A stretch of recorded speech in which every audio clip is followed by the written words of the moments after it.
প্রিয় শিক্ষার্থীরা, আসসালামু আলাইকুম। আশা করি আপনারা সবাই ভালো আছেন। তো আপনারা স্ক্রিনে দেখতে পাচ্ছেন আমরা এখানে ২ টি অঙ্ক রেখেছি। আপনাদের অনুশীলনী ১.11.১ এর এই যে ২ টা ম্যাথ, আজকে আমরা এই ২ টা ম্যাথ করব ইনশাআল্লাহ। তো আসেন কথা না বলে আমরা ম্যাথ ২ টা সমাধান করি। তো আমরা প্রথমে ১১.১ এর ১ নাম্বার প্রশ্নটি সমাধান করব। এই জন্য আমরা লিখে নিলাম ১ এর সলিউশন।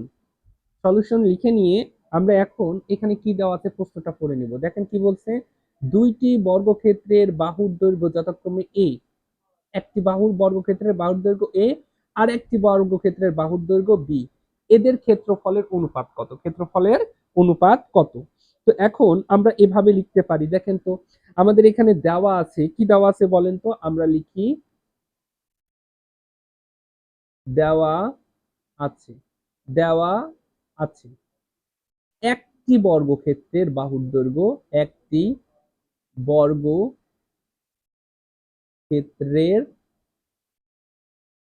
বাহুর দৈর্ঘ্য। আমাদের একটি বর্গক্ষেত্রের বাহুর দৈর্ঘ্য কত দেওয়া আছে বলেন তো? সমান সমান এ।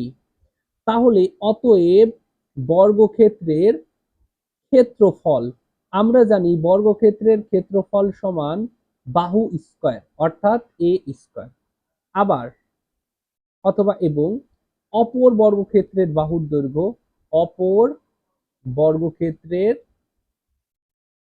বাহুর দৈর্ঘ্য। আমাদের অপর বর্গক্ষেত্রের বাহুর দৈর্ঘ্য কত দেওয়া আছে? বি। অতএব বর্গক্ষেত্রের ক্ষেত্রফল, তো আমরা জানি বর্গক্ষেত্রের ক্ষেত্রফল সমান কি? বাহু স্কয়ার। তাহলে আমরা এখান থেকে কি পেলাম? একটা বর্গক্ষেত্রের ক্ষেত্রফল পেলাম এ স্কয়ার এবং অপর বর্গক্ষেত্রের ক্ষেত্রফল পেলাম বি স্কয়ার। এখন আমাদের প্রশ্নে বলেছে অনুপাত কত। তাহলে দেখেন তো আমরা খুব সুন্দরভাবে এভাবে লিখতে পারি না? অতএব তাদের তাদের ক্ষেত্রফলদ্বয়ের ক্ষেত্রফল অথবা ক্ষেত্রফলের অনুপাত। আচ্ছা, এখানে যে কোনো একটা আপনি আগে দিতে পারেন, পরে দিতে পারেন, এতে কোনো অসুবিধা নাই। তো আমরা লিখতে পারি a square is to B square. আপনি যদি B square is to a square then তাও উত্তর হবে। এইটাই হচ্ছে আমাদের অ্যান্সার। তো আশা করি আপনারা বুঝতে পেরেছেন। এবার আমরা ১১.১ এর আমরা ২ নাম্বার প্রশ্নটি সমাধান করব ইনশাআল্লাহ। তো দেখেন আমাদের ২ নাম্বার প্রশ্নে কি বলেছে। তো আমরা এখান থেকে দেখতেছি আমাদের ২ নাম্বার প্রশ্নে বলেছেন যে একটি বর্গক্ষেত্রের ক্ষেত্রফল একটি বর্গক্ষেত্রের ক্ষেত্রফলের সমান, মানে একটি বৃত্তক্ষেত্রের, আই এম এক্সট্রিমলি সরি, একটি বৃত্তক্ষেত্রের ক্ষেত্রফল, বৃত্তক্ষেত্রের ক্ষেত্রফল বর্গক্ষেত্রের ক্ষেত্রফলের সমান। এদের পরিসীমার অনুপাত কত? পরিসীমার অনুপাত কত? আচ্ছা, তাহলে আসেন আমরা ২ নম্বরটি সমাধান করি। এই জন্য আমরা লিখলাম সমাধান। লেখার পরে আমাদের কি দেওয়া আছে দেখেন তো? আমরা ধরি বৃত্তটির ব্যাসার্ধ, বৃত্তটির ব্যাসার্ধ। আচ্ছা, আমরা বৃত্তটির ব্যাসার্ধ যদি আর হয়, বৃত্তটির ব্যাসার্ধ আর হলে ক্ষেত্রফল কত? আমরা জানি যে বৃত্তের ক্ষেত্রফল সমান পাই আর স্কয়ার। এটা আপনাদের মুখস্থ করতে হবে। এটা আপনাদের মুখস্থ করতে হবে যে বৃত্তের ক্ষেত্রফল সমান পাই আর স্কয়ার। আচ্ছা, তাহলে আমরা এখান থেকে কি লিখতে পারি বলেন তো? পরিসীমা। আমরা কি লিখতে পারি? পরিসীমা। আর আমরা বৃত্তের পরিসীমার সূত্র কি জানি বলেন তো? আমরা বৃত্তের পরিসীমা সমান জানি 2 পাই আর। পরিসীমা সমান 2 পাই আর। আপনাদের এটা মুখস্থ করতে হবে। এই যে ক্ষেত্রফল সমান পাই আর স্কয়ার আর পরিসীমা সমান 2 পাই আর। এই দুইটা আপনাদের মুখস্থ করতে হবে। এখন আমাদের প্রশ্নে এখন যদি দেখি বর্গক্ষেত্রে আমরা এভাবে লিখতে পারি কিনা দেখেন তো? বর্গক্ষেত্রের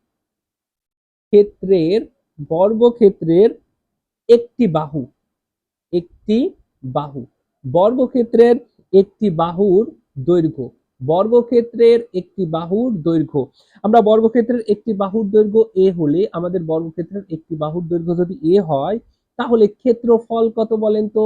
আমরা জানি বর্গক্ষেত্রের ক্ষেত্রফল সমান বাহু স্কয়ার, বর্গক্ষেত্রের ক্ষেত্রফল সমান বাহু স্কয়ার এবং বর্গক্ষেত্রের পরিসীমা, বর্গক্ষেত্রের পরিসীমা আমরা জানি বর্গক্ষেত্রের পরিসীমা সমান 4a অর্থাৎ 4 গুণ বাহু। আমরা জানি বর্গক্ষেত্রের পরিসীমা সমান 4a অর্থাৎ 4 গুণ বাহু। এখন আমাদের প্রশ্নে কি দেওয়া আছে দেখেন তো? প্রশ্ন মতে আমাদের প্রশ্ন মতে দেওয়া আছে যে বৃত্তের ক্ষেত্রফল বর্গের ক্ষেত্রফলের সমান। বৃত্তের ক্ষেত্রফল বর্গের ক্ষেত্রফলের সমান, অর্থাৎ এই যে এই স্কয়ার সমান পাই আর স্কয়ার। এটা কার ক্ষেত্রফল? বৃত্তের ক্ষেত্রফল। এটা কার ক্ষেত্রফল? বর্গের ক্ষেত্রফল। আমাদের প্রশ্নে দেওয়া আছে বৃত্তের ক্ষেত্রফল বর্গের ক্ষেত্রফলের সমান। আমরা সেই কাজটাই করলাম। তো আশা করি আপনারা এটা বুঝতে পেরেছেন। এখন এখান থেকে আপনারা এভাবে লিখতে পারেন কিনা দেখেন তো। আমি এটাকে রেখে দিলাম। এই পাশে যে স্কয়ার, ওই পাশে গেলে কি হয়? Root over. তাহলে রুট ওভার আর স্কয়ার। এখন আমরা যদি root over pi r square, এখন এই যে পায়ের উপর স্কয়ার করলে রুট ওভার পাই, আর আর এর উপর দেখেন এই যে রুট ওভার আর স্কয়ার, এই স্কয়ার রুট ওভার কি হয়ে যায় বলেন? কাটাকাটি হয়ে যায়। কি হয়ে যায়? কাটাকাটি। তাহলে এখানে হয়ে যায় রুট ওভার পাই আর। ওকে, তাহলে এর মান আমরা পেয়ে গেলাম। এখন আমাদের প্রশ্নে বলেছে তাদের পরিসীমার অনুপাত কত। আমাদের প্রশ্নে বলেছে তাদের পরিসীমার অনুপাত কত। তাহলে আমরা এভাবে লিখতে পারি, অতএব বৃত্তের পরিসীমা, বৃত্তের পরিসীমা, আমাদের যেহেতু পরিসীমার অনুপাত চেয়েছে, বৃত্তের পরিসীমা অনুপাত বর্গের পরিসীমা, বর্গের পরিসীমা, পরিসীমা। এখন একটু ঠান্ডা মাথায় দেখেন তো, আমাদের প্রশ্নে সমান সমান, আমরা যদি এখানে একটু দেখি, আমাদের বৃত্তের পরিসীমা সমান কত? 2 পাই আর। আর বর্গের পরিসীমা সমান 4a। বর্গের পরিসীমা সমান কত? 4a। আমরা সেটা লিখে দিলাম। ঠিক আছে, যেহেতু বৃত্তের পরিসীমা আগে। ওকে, তাহলে এবার দেখেন আমরা যদি এখানে কি করতে পারি দেখেন তো। আমরা এই যে 2 পাই আর লিখে দিলাম, 2 পাই আর এখানে যা ছিল লিখে দিলাম, ইস্টুর জন্য ইস্টু। আর এই যে এর পরিবর্তে এর মান, দেখেন তো আমরা এর মান বের করে নিয়েছি কিনা। এর মান কি করেছি? বের করে নিয়েছি। তা আমরা এই 4 এর জন্য 4, এর পরিবর্তে এর মান, এর মান কত? রুট ওভার পাই আর, রুট ওভার পাই আর।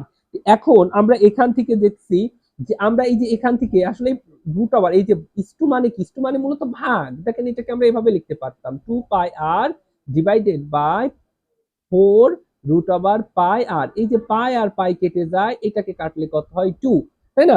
এটাকে কাটলে হয় 2। তাহলে আমরা এখানে কি পাচ্ছি দেখেন তো, আমাদের এখানে থাকছে হচ্ছে পাই, এখানে থাকছে কি বলেন তো? পাই। আচ্ছা, এই যে এইখানে থাকছে, উপরে থাকছে আমাদের পাই, আর নিচে থাকছে 2 রুট ওভার পাই। নিচে কি থাকছে বলেন? 2 রুট ওভার পাই। তাহলে এই যে রুট ওভার পাই, এই পাইকে কাটলে তাহলে কত হয়? Root over pi. তাহলে আমাদের উপরে থাকছে root over pi is two, নিচে থাকছে কত? 2। নিচে থাকছে কত? 2। এইটাই হচ্ছে আমাদের অ্যান্সার। আশা করি আপনারা সবাই বুঝতে পেরেছেন। ভিডিওটি যদি ভালো লাগে অবশ্যই লাইক, কমেন্ট, সাবস্ক্রাইব করে পাশে থাকবেন। আর অবশ্যই আমার চ্যানেলটি সাবস্ক্রাইব করে দিবেন এবং বন্ধুদের সাথে শেয়ার করবেন। এবং আমি এই অধ্যায় শেষে বলে দিব যে কোন পরীক্ষাটি আপনাদের এসএসসি পরীক্ষায় আসবে। তো এই জন্য কোনটা আসবে এটা জানার জন্য অবশ্যই পুরো অধ্যায়ের প্লেলিস্টটা দেখবেন। তাহলে আপনি বুঝতে পারবেন যে পরীক্ষায় কোনটি আসবে, এবং আমি যেটা বলবো পরীক্ষাতে সেটাই আসবে ইনশাল্লাহ। তো আজকের মতো আমরা এখানে শেষ করছি। নেক্সট ক্লাসে দেখা হবে। আসসালামু আলাইকুম।